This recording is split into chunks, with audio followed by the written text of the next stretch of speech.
قل يا عبادي الذين آمنوا اتقوا ربكم للذين أحسنوا في هذه الدنيا حسنة وأرض الله واسعة إنما يوفى الصابرون أجرهم بغير حساب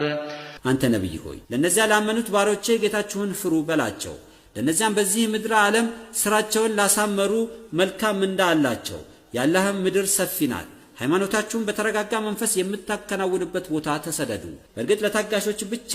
ምንዳቸውን በገነት ያለ ሂሳብ ያለ ገደብ ይሰጣቸዋል ይህ አንቀጽ ጃፈር ኢብኑ ጣሊብ ወደ ሐበሻ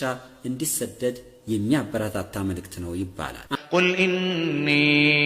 أمرت أن أعبد الله مخلصا له الدين አንተ ነብይ ሆይ ለሰዎች እኔ ስግደት እርድ ስለት መንፈሳዊ ፍራቻ ክጃሎ መማፀን የመሳሰሉትን የሃይማኖት ዘርፎችን ለርሱ ለአላህ ብቻ በማድረግ ፍጹም በጠራ ሁኔታ ከማሻረክ ነፃ ሆኜ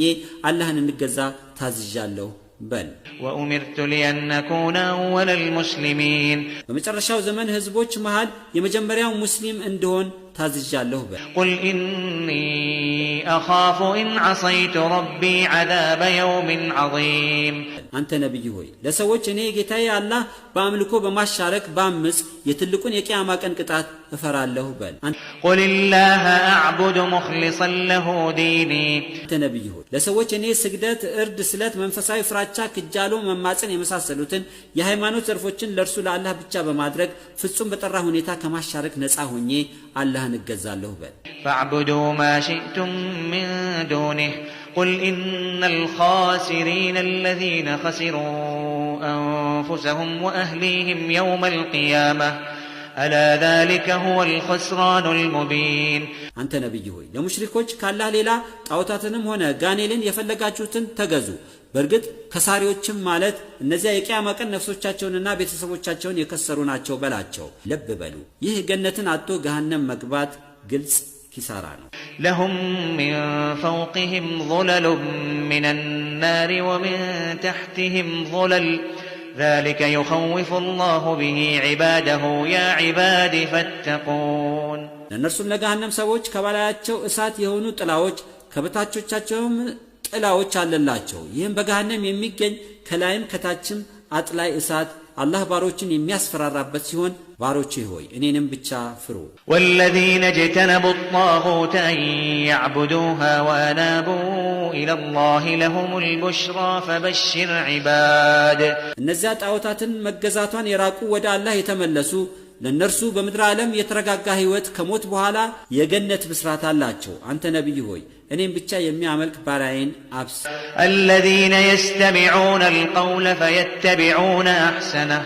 أولئك الذين هداهم الله وأولئك هم أولو الألباب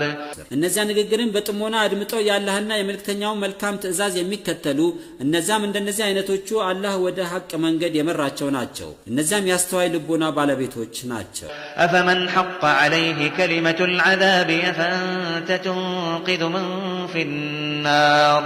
አንተ ነብይ ሆይ ከክህደቱ ላይ መለስ የቆረጠ ለኛ ያላህ የቅጣት ቃል ውሳኔ የተረጋገጠበትን የሳት የሆነን ሰው አንተ ታድነዋለህን ፈጽሞ አታድነው لكن الذين اتقوا ربهم لهم غرف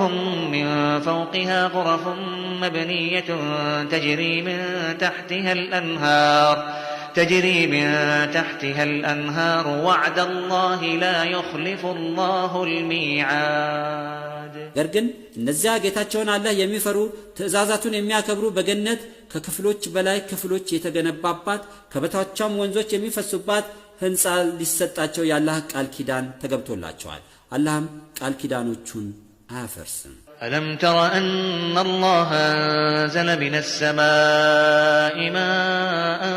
فسلكه ينابيع في الأرض ثم يخرج به زرعا مختلفا ألوانه ثم يهيج فتراه مصفرا ثم يجعله حطاما إن في ذلك لذكرى لأولي الألباب አንተ ነብይ ሆይ በርግጥ አላህ ከሰማይ ውሃን አውርዶ ውሃንም ወደ ምድር አስርጎት በምድር ላይ ሲመነጭ ከዚያም ቀለሙ የተለያየ ተክል ሲበቅልበት ከዚያም ተክሉ ደርቆ ቢጫማ ሲሆን ታየዋለህ ከዛም የተሰባበረ ያደርገዋል። በእርግጥ በዚህ ክስተት ውስጥ ላስተዋይ ልቦና ባለቤቶች ግሳጼ አለበት። أفمن شرح الله صدره للإسلام فهو على نور من ربه فويل للقاسية قلوبهم من ذكر الله أولئك في ضلال مبين ልቡን ለኢስላም ትክክለኛ እምነት ያሰፋለት ሰው ከጌታው ዘንድ በሆነ ብርሃን ላይ የሆነ ልቡ እንደደረቀበት አይደለም። ወየውላቸው ያላህን ግሳጼ የነቢያትን መልእክት የማይቀበሉ